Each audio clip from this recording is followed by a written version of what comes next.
Good morning, everybody. Welcome to the Rangers Review Morning Briefing. It is Wednesday, the 23rd of September. It's Ali McCoy's birthday, so happy birthday, Super Ali. I'm sure we'll discuss some of our favourite Ali moments during the course of this show. But to join me, a full house, Blair Malloy. First of all, how's it going, Blair? Morning, Derek. Yep, a calm week in the world of Rangers after so much talk leading up to that Hibs game. After that win, it's kind of all settled down a wee bit. So it's quite unusual to have a couple of days where the house isn't burning down. Also, I believe Yes. this is my first podcast with Jonny, so I'm very much looking forward to it this morning. Wow, so you're in for a treat. Johnny's also joined us. How's it going, Jonny? I'm feeling very thankful for Aberdeen at the moment, Derek. I don't know about you, but they are certainly keeping the side up, keeping the bargain there, and making sure that Rangers aren't at the bottom of the league. So we have to thank them for that. Yeah, well done to Dundee United last night. They do have another opportunity before Rangers play on Sunday. So I'm not entirely sure who they play at the weekend, but yeah, they're having an absolute mare of a season. Seeing a lot of pressure towards Jimmy Tillin. So, yeah, it'll be interesting to see how they get on at the weekend. But Rangers stay in 11th, which is good news, I guess, if you look at it that way. But, yeah, we'll discuss the event tomorrow. Of course, Rangers back in European action against Genk and all in between as well. If you want to get your questions over as well, folks, please do. We'll try and get through some of those. Remember, you have to be a subscriber to the channel to get your comments sent in to us. So make sure you have done that. Right, quick word for our podcast sponsors, Willows Fencing, the Glasgow-based fencing company you can trust, proud partners of the Rangers Review. They've got over 20 years of experience in the fencing trade. So if you're looking for a new fence, folks, these are the guys to call. They offer free consultations and you get 10% off if you use the code Rangers Review over on their website, willows-fencing.com. We'll kick off with your good self, Blair. At the game at Ibrox on Saturday, you mentioned that it has been a pretty quiet week. It's amazing what a win can do. But what do you make of what unfolded against Hibs? Could that be Russell Martin? We're hoping it's the start of a winning run. Could you see shoots of a possible revival there? Yeah, it felt like a very long afternoon on Saturday. I was obviously there with Chris and Josh covering the game. Turned up a couple hours before kick-off, really, and amongst the protests outside the front door, seeing it all unfold from Andrew Kavanagh turning up early on to the fans then gathering and making their feelings very much clear about Patrick Stewart and Russell Martin. And that went on for well over an hour, fans outside the front door protesting. And really, in amongst it, you could really feel the anger. You could see a lot of people were really, really unhappy, and they took that opportunity to vent what they were thinking about. And you can't blame them if that's the way they want to go about it. Fans are obviously more than entitled to their opinion. Inside the stadium, well, it was a bit of a letdown, to be honest, in terms of a game. It wasn't really up to much in terms of the first half. Hibs were dominating again. It kind of had a little bit of the Hearts looking about it, that they were kind of on top. Then Hibs score that goal.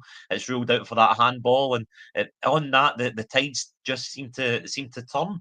And I think sometimes you need a little bit of luck. You need something just to go your way, and you need something just to fall. And for all Russell Martin has been criticised for his tactics, the way he's gone about things, there has been a lot of moments this season where things just haven't fallen for him. And that Martin Boyle goal being disallowed, and then Rangers going up the park, scoring 2 goals. Nico Raskin, of course. How can we not talk about Nico Raskin? Just fueled to jump even higher at that corner with everything that's going on. He really dragged Rangers through that game on Saturday afternoon to give them the victory. So a good win through to the next round of the Cup.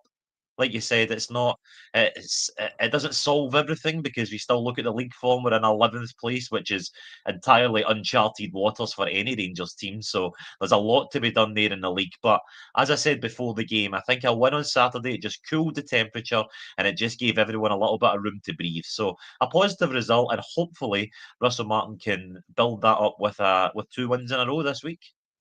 Yep. For me, the bigger game is Sunday.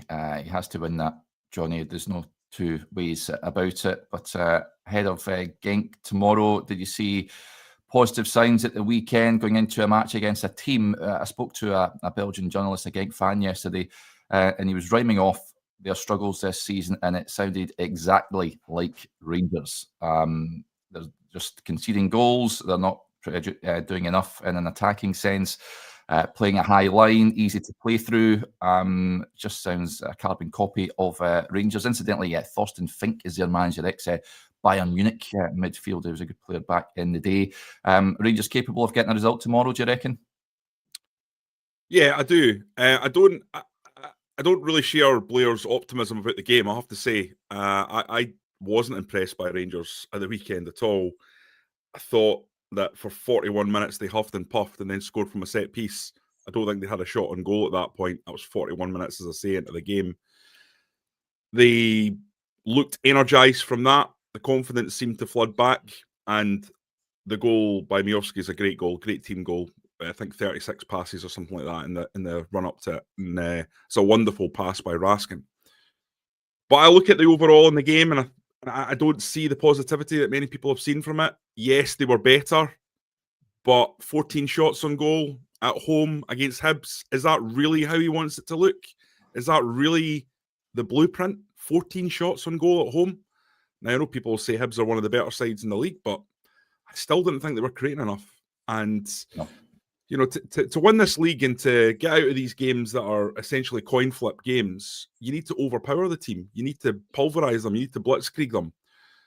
And, you know, Hibs were not in good form. Their best players, Kieran Bowie, Martin Boyle, didn't really look up for the game, didn't really look at the races. Even Mulligan, I don't think, was particularly good. And part of that was David Gray's tactics. Thought he was far too tentative, far too cautious in his approach.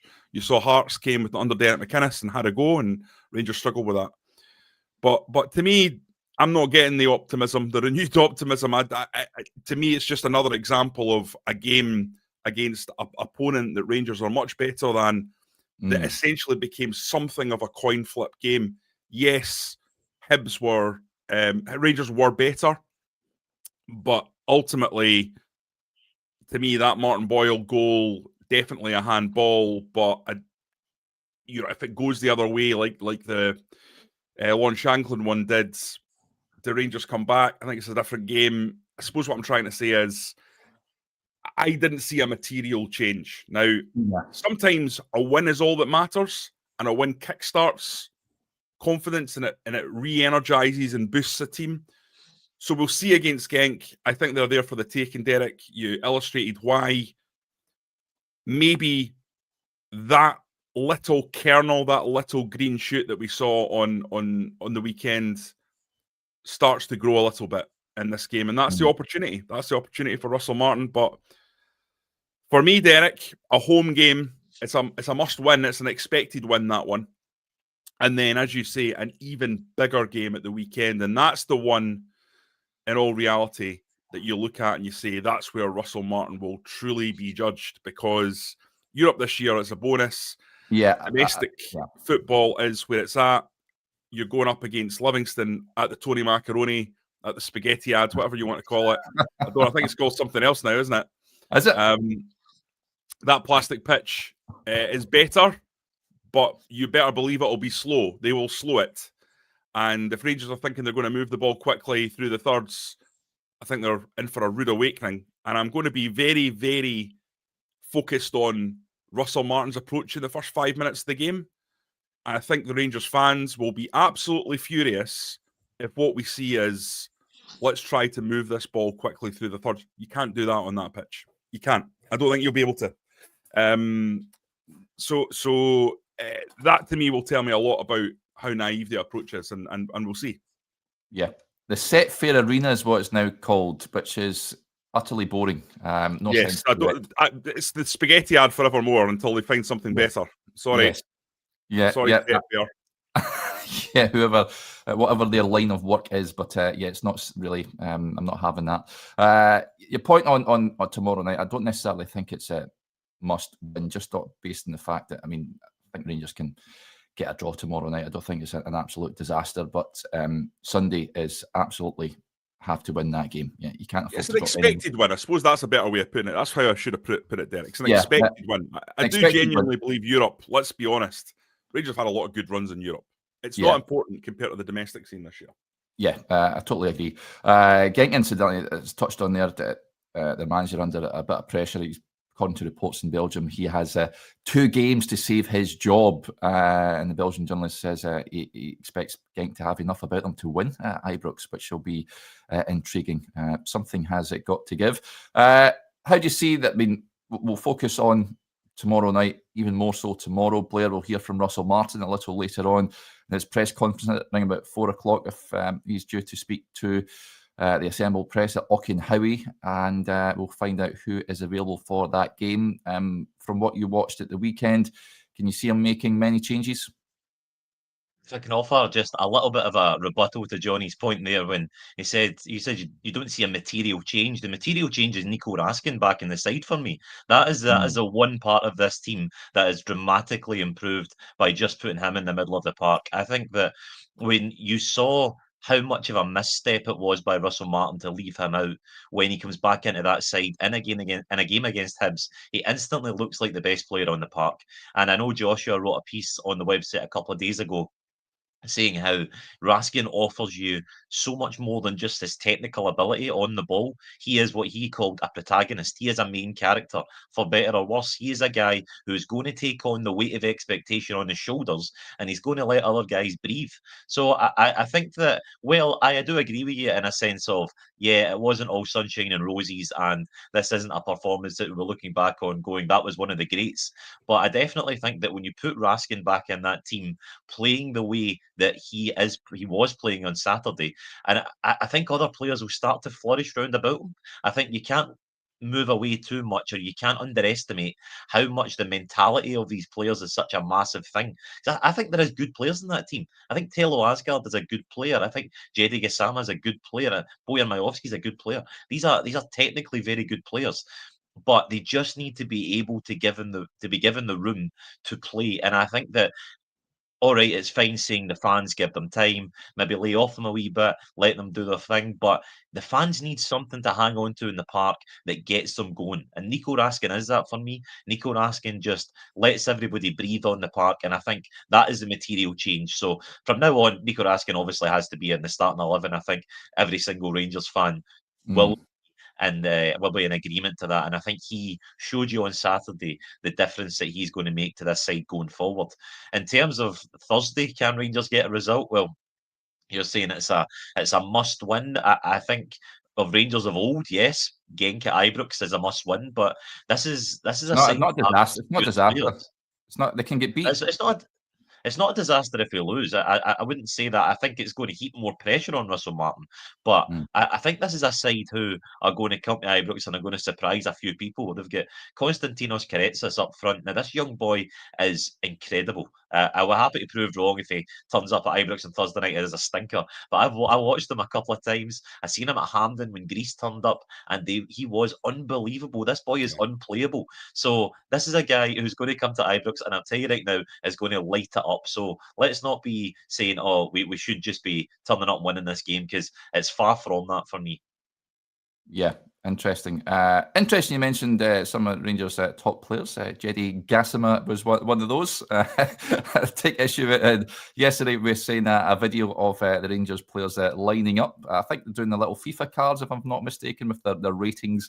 And Nico passed over to Jedi, and he said his name, which was Gassama, with the A on the end, which I was, I nailed my colours to the Gassama mast. Some commentators were calling him Gassam, not me, Johnny. So there you go. Okay, I'm going to have to dig through some old videos. Look through the footage as I posted last night. It was Gassama all the way for me. So yeah, that was interesting. Rangers should, incidentally, you see this at loads of new clubs. When they make a signing, they stick the player in front of a camera and they say their name. So I would like Rangers to do that in future. But yeah, that should nip that one in the bud. King Charles Spaniel says just call him Gas. So there you go. Gassama starts tomorrow night, John, do you reckon? Or Gassam? Yeah, I think so. Obviously, you got more opportunity in transition against European sides, and they're not going to sit in that low block like what you see week in, week out in domestic football. So if you've got someone with pace and the ability to beat a man then you're always going to play them in this kind of environment, aren't you? Gassama is, I think, a really good player. You're already seeing, we've already seen, I suppose, the quality of his finishing. We've already seen his ability in terms of on the ball. You're never going to get a winger who's perfect game in, game out, just by the very nature of what they're being asked to do. Even really, really terrific players of the past, people like Neil McCann, if you're out on that wing, you're not going to do it week in, week out for 60 games. You need to have someone else there who can be brought in and take a little bit of the load off and then come back in fresh. So I'd be wary about playing him every single game, but at the same time, to me, this kind of match is the one where you'll see the best of him. Yes. Another player that is coming for a bit of criticism, Blair, is Mikey Moore. Are you dropping him tomorrow night? Does he need a spell out of the team? He's someone that perhaps trying too hard to impress at this point in time. We'll get Jonny's thoughts on it in a minute, because he was certainly against the loan move. He has to be exceptional to bring him up to Rangers, and I think that's maybe a lot to ask a young kid that's just turned 18 to come in and produce the goods every week. Yeah, I think that it's a mentality thing more than an ability thing with Mikey Moore. I think you've seen him in that game against Hearts at Ibrox a couple of weeks ago, and he just looked lost. He was out on that wing, and he was trying to make things happen. But as soon as the crowd started turning, as soon as it got really difficult, you seen him. He just didn't know what to do. He looked a little bit of rabbit in the headlights. And Mikey Moore may well be an incredible academy footballer down in England, and as we know, there's plenty of guys down there who come through elite finishing schools, but they've never played somewhere quite like Ibrox, and most of them never will, to be honest. Most of them, even if they play maybe lower end of the Premier League, they'll never play in that red hot atmosphere of expectation that Ibrox offers. So in that regard, you can understand why Spurs have sent him here to maybe learn a little bit more off the park, on the park, and kind of do a little bit of growing up in the head as well. It was interesting to see him against Hibs, where he adopted a little bit of a different position. He kind of moved inside to let James Tavernier push up the park and overlap. So he was almost playing a sort of an inverted winger sort of role, where he did look to be a bit more influential. You can kind of see what he was doing on the ball, and you can see why Russell Martin likes him, right? You can see why he enjoys a player with that basic technical level, because Mikey Moore on the ball, I have no doubt, is absolutely phenomenal, right? He can pick a pass, can do anything on a training park. But when you put him into that environment, can he do it when the chips are down? Can he do it when it really matters? Can he do it when the pressure's on? I think Mikey Moore, he started a few more games than I was expecting, to be honest, at this stage. I thought Oliver Antman and Gassama would be the starting two, and anyone else would be rotated in out with that. But I don't think Mikey Moore is going anywhere particularly, because I think Russell Martin enjoys the fact that he is so technically proficient, but I don't think yet we've seen him make any sort of impact on this Rangers team that we're looking for. Yep. John, you came in for a bit of stick when you were on with me, and this move was nearing... Glad you remember. Yeah. And you weren't best pleased with it, because it's... in effect, I mean, you're developing another club's player. Kevin Thelwell came out recently in the Rangers TV interview and said a loan with an option to buy is the preferred route on these loans. But there's a number of players, and he is one, where he's on loan with no option. He's going to head back down the road. You're developing Spurs' player, and I don't see the benefit to that to Rangers unless he comes up here and he's producing 8 out of 10 performances every week. Yeah, spot on, Derek. I think it's almost impossible for a player of that age to come to Rangers and perform at a level that really takes the breath away. And that's what it needs to do if you're bringing in someone like that. You look at the talent level of a Malik Tillman, of an Amad Diallo, players that really split opinion. Someone like Fabio Silva, who just had a big move to Dortmund, huge money, did well in La Liga last season. Again, someone people would say couldn't cut it up here. These are all really super talented young players. And even with that super talent, none of them could be a decisive Rangers superstar, could they? I mean, Tillman, for me, I thought he was terrific. Yeah, but that's taken into account his age as well. I think he got something like 15 goals. But the thing about Tillman was there was times when, without the ball, there was obvious deficiencies there. On the ball, pretty good.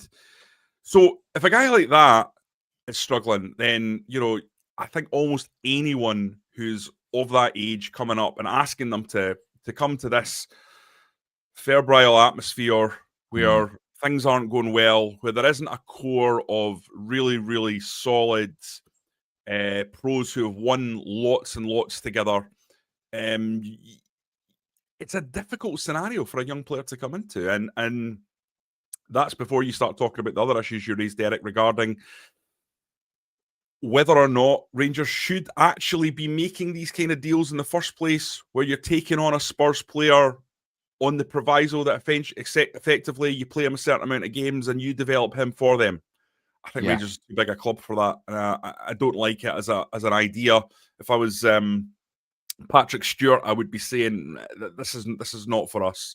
This is not what this club is. This is not Rangers DNA, and it's something that we should avoid unless this young player comes straight into this team and plays 60 games because he's just that good.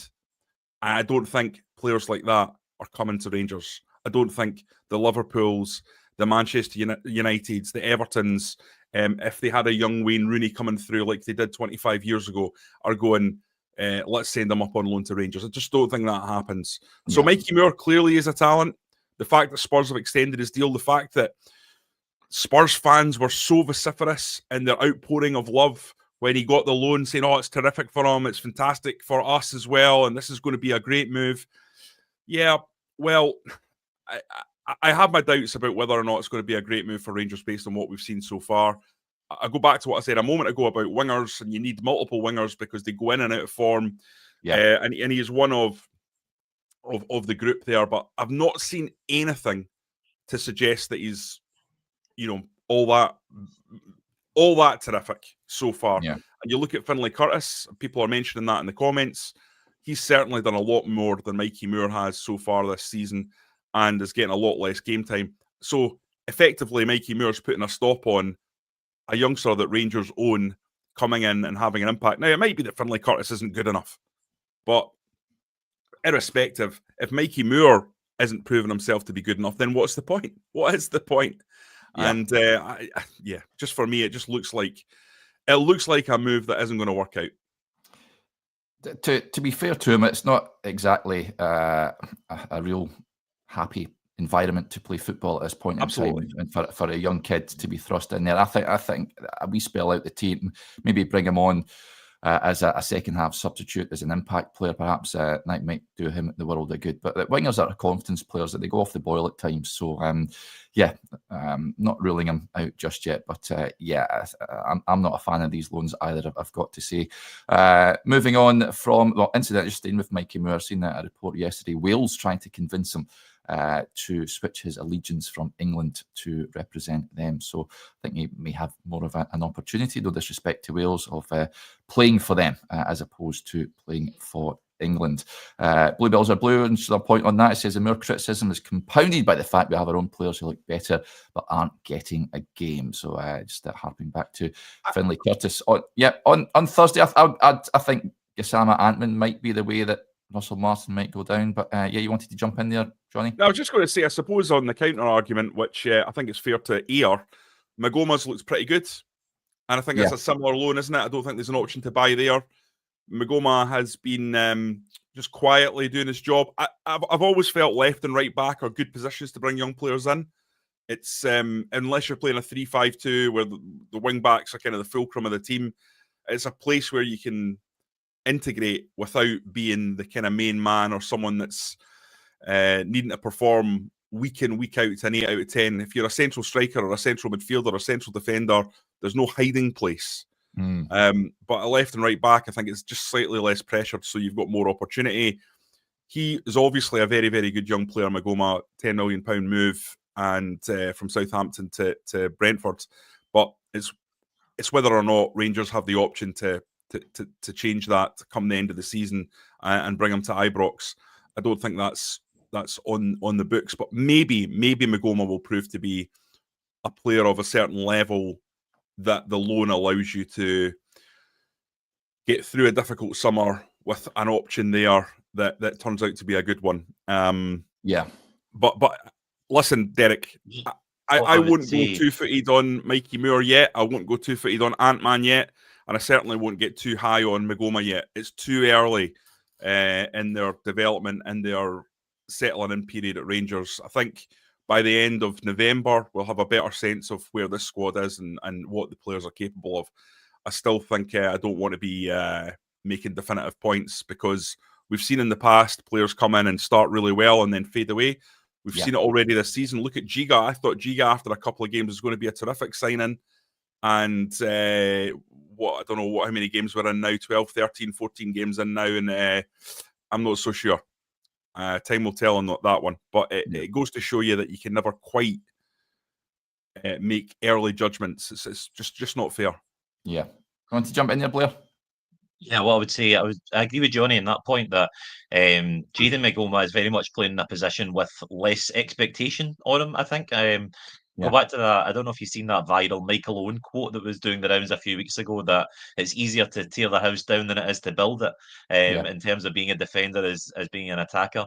And I think that Jayden Magoma, it's almost a case of, as long as he doesn't do anything wrong, then he's looking okay, you know.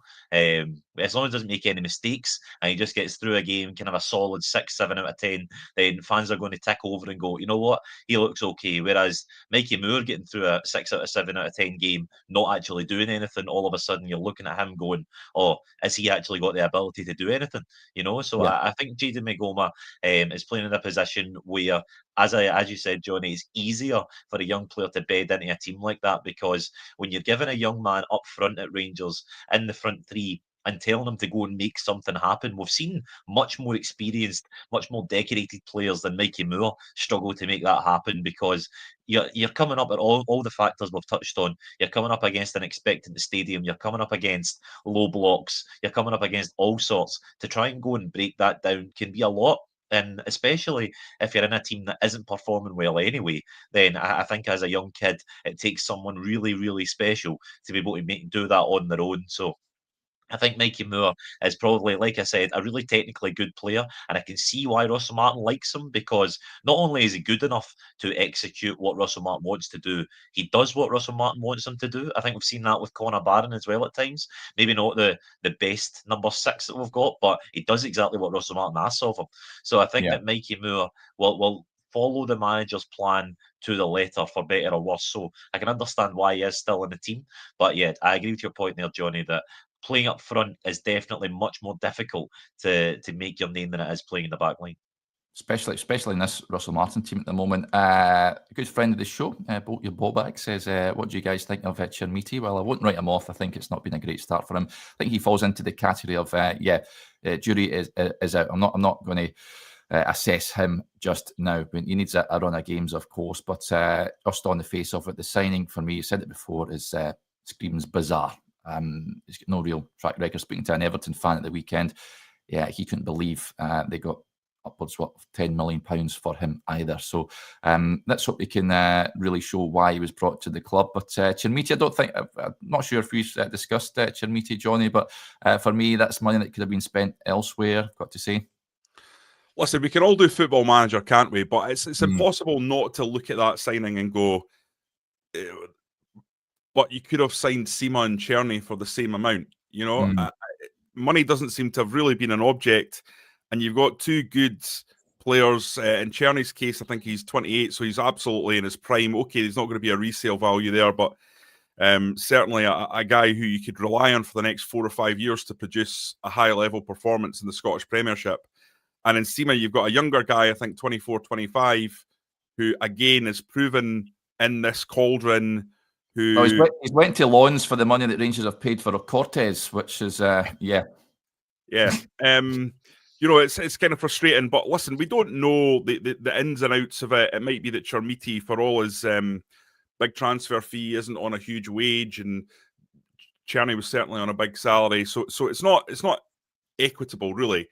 The point I suppose I'm trying to make is I think there was transfer options out there that would have made more sense on the face of them. To me, it's absolutely bonkers that Rangers would sign a £10 million striker and then he wouldn't be an automatic first pick in the first game that he plays. I mean, if if I'd suggested this like 6 months ago, you'd be laughed out of town. I'd have been laughed out of the building, be laughed off the podcast, and people would be in the comments talking about, you know, how ridiculous my point was once again. But you just have to understand that Rangers are doing things a slightly different way. They see this guy having immense potential, and you know, this is going to be one of these signings that I think ultimately Thelwell and Martin will be judged on. Yeah. So for their point of view, I think it's one that had better come good, because while this level of finance isn't a huge deal in England, it's certainly a big deal in Scotland, where the transfer fee record remains 12.5 million splashed out on Torrey Andre Flo in 2000, Derek? 2000? It was 2000, yeah. He came just alongside Ronald de Boer at that point when... Yeah. And if we're talking about strikers, Lawrence Shankland Yeah, should have been signed for free. The biggest no-brainer in the history of Rangers Football Club when it comes to a signing. Just obvious, you know, bring him in, use him the way Walter Smith used Chris Boyd. I mean, I just find that inexplicable. But you know, I can say it over and over and over again, and it's probably getting boring now. But ultimately, I just don't get it. I don't get why, from the perspective of the recruitment strategy, that they aren't putting a focus on people who have been there and done it in the league before. Tested. Yeah, that's what Rangers need. They don't need potential and what they could be in the future. I think you can have a scattering of that, but I certainly don't think you spend 10 million quid on one of those guys. So, let's hope it comes good. That's all I'll say. But on the face of it, seems bonkers. Moving on from that, just a few points before we wrap up for today. Jim gets in touch. Next month will definitely decide Martin's fate. One home win doesn't mean that he's the man for the job yet. After Livingston, we've got the trip to Austria to play Sturm Graz, and then Rangers go to Falkirk and another plastic surface. Good pitch, incidentally. That better one, though. Yeah, it is a better one, but Falkirk will fancy their chances as well. This is an interesting one. I'll bring this up. Mark Carpenter says, what's Johnny's thoughts on Jim White's comments on fan media? They had Davey Edgar on from Heart and Hand on Simon Jordan and Jim White's show yesterday. I watched it. I thought Davey spoke really well, just because it stemmed from Russell Martin's post-match press conference against Hearts, and a question that Stevie was posing to the manager, saying that the team doesn't look coached. Jim took homage to the sort of atmosphere and the line of questioning there, and he was looking for someone from the fan media to come on, and Davey came on and explained why they are in the press room for a start. And I thought he, as I said there, Johnny, I thought he spoke well, certainly explained the situation to Jim and Simon Jordan. So what did you make of Davey's a clever cookie, as we know. Yeah. And immediately, I think he targeted Simon Jordan to get him on side. Very, very, very clever to disarm him, which he did. And before he knew it, he had Simon Jordan eating out of his hand and sort of saying how wonderful he was. And then quickly, Jim White fell into line. I thought he did brilliantly on the show. You would expect him to do well, and he did do well. Made his point, and I think, to be honest, Jim looks a little bit silly, doesn't he? Yes. Listen, Jim's of a generation. I don't want to be critical of Jim. He's had an incredible career. He's worked down there in Sky for a long time and carved out a real niche for himself out of nothing with that transfer window deadline day thing that he did for so long. And he's obviously got a huge show in TalkSport. So, but what I would say is he's of a certain generation, and to quote Russell Martin, change is pain. And the industry is going through a period of incredible change. And part of that is the rise of the fan media, and the fan media are only just filling gaps that have been left by the mainstream media. So that's not signal, it's noise, and any organisation that's not paying attention to that is basically putting two chips up their nose, their fingers in their ears, and running about singing la-di-da, because they're not on top of it. And I think the fan media are a really, really important part of the media ecosphere. I don't really think of them as any different to the media. They're just part of the media, and they have an entitlement to be there if the club wants them to be there. And I think they are an important part of the modern setup. They ask questions that fans want to hear the answers to. You know, fundamentally, those who are there on behalf of a newspaper have a job to do, which is about getting newspaper headlines and making big splashes in the back of a newspaper. That's the job, to sell more newspapers. It's you know, people get they get lost in themselves about what journalism is. It's a you know, capitalist enterprise, first and foremost, as a business. And a lot of the time, I think fans find that infuriating. I find it infuriating because what you're talking about is ultimately exaggerated, overcooked stuff that doesn't really get to the nub of what you as a fan want to hear about. And I think if you listen to what the fan media are asking and talking about in pressers, it's often things that are really at the core of what fans want to hear about, whether it's tactics or why someone was played in a certain position or why the manager is doing something. It's more technical. It's not the kind of stuff that sells newspapers. But I think for people who are absolutely core fans of the club, it cuts the nub of what you want to hear about. So, listen, I think Jim was wrong. And I think everyone probably looks back on the last 2 or 3 days and the guests that he's had on his show. And I think that's been quite obviously illustrated. Yeah, spot on. Right, we'll wrap up there. Blair, are you off to Auchenhowie later? Yes, I'll be out speaking to Russell Martin this afternoon, getting all the lowdown before that game against Genk, also talking to a player. So we'll see all the headlines that come from that later on today. I think around about 4 p.m. He'll be out speaking this afternoon. So looking forward to it. Yeah, myself and Blair will be on a little bit later on after said presser as well, folks. So we hope you can join us for that. If we don't speak to you, then enjoy your Wednesday, whatever you are doing, and we'll chat again soon. Bye for now.